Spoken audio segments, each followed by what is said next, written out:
सार BTCआव गोदानै गामि हाबनाय जादों बिटिआर गोरोबथानि दारै बे बिथिङाव सार बाजेट गैयै बेबायदि मोनसे थासारि फैदों बा जौगाथायनि खामानि बिथिङाव मावनायाव आख' फाख' जानाय BTCनि सिफ मानगोनां हाग्रामा बिलारिया बुंदों दा बिथिङाव माबायदि बाजेट BTC ना देख बाजेट हिसाबै BTCआव आगोलनि जि बेखौनो होबाय थानाय जादों आरो दादि माखासे गामि माखासे सुबुं सानखो हाबदेरबाय माने बेफोरखौ लानानैसो मानाव गेदेर चिफ बिथाङा बुंदों बे हिसाबै माने बाजेटआ एक्सट्रायै आरो बारायबावनांगौ बिथांनि खोथायाबो माने मोनसे साइडआव कारेक्ट ओजोंहाय सरकारनिफ्राय BTC हिसाबै दा खालामनाय जादों दासिमबो गामि सोनाय दानख'नाया माने फाइनेल डिक्लार होआखै जोब्बाय होननानै आरो बे बेलायाव माखासे जिल्लाफ्रा बिराद गोजानाव थाहैनो नागिरदों गहपुर बिश्वनाथ बेफोर बिराद गोजानाव थाहैबाय बे हिसाबै बेयाव बायदिसिना बिखान्थिनि खामानि मावनांगौबा माने बेवहाय BTC सरकारनिफ्राय गोजां बिथांमोना माने जेंना मोनदांदों ओंखायनो बेफोरखौ डाइरेक्ट बाजेटखौ जुदि एक्सट्रायै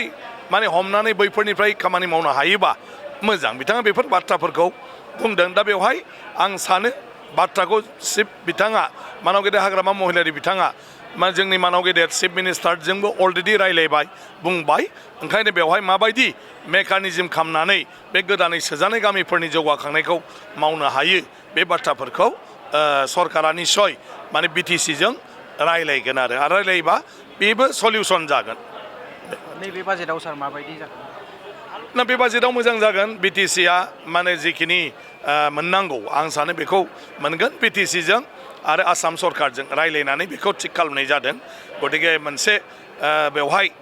मोननैनिबो गेजेराव मोनसे बुजिलायनाय दं जे BTCनि गासै बिखान्थिखौ मावफुंलांनायनि बेलायाव मानाव गेदेर हाग्रामा महिलारिनि जिथु बिनि माखासे बिखान्थिफोर लानानै खामानि मावनाय बेयाव जिखिनि नांगौ बेखौ समय समय उनावबो हरबाय थानाय जागोन आरो दा नैबे बाजेटआवबो जेसेबां बिथांमोना बिदों निस्सय बेवहाय मोनसे जोंनि फाइनान्सियेल पजिशनखौ लानानै मोनसे बुजाफरायाव फैदों आं सानो गतिके गाबोन बाजेटआव नुजोबगोन गासिबो